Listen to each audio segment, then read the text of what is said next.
Steps for implementing SEO. In this series of videos, you'll learn the 5 fundamental steps to SEO success. 1. How to figure out what your customers are searching for. 2.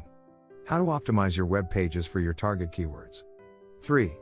How to make sure your website is accessible to both search engines and humans. 4.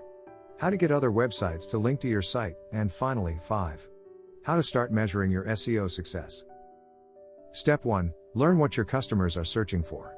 You can't optimize your website without knowing what your customers are searching for, that much is obvious.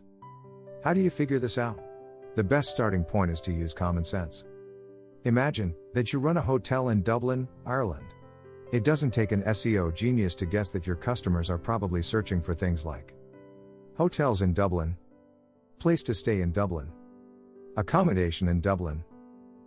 Before you do anything else, think about what your customers might be searching for and jot your ideas down in a notepad. You could even ask them directly. No need to go overboard here, a handful of ideas will do. You can also use tools like Google Keyword Planner in order to refine your keywords. Would you like to know more about marketing? Join us at digitpro.co.uk or follow us on YouTube.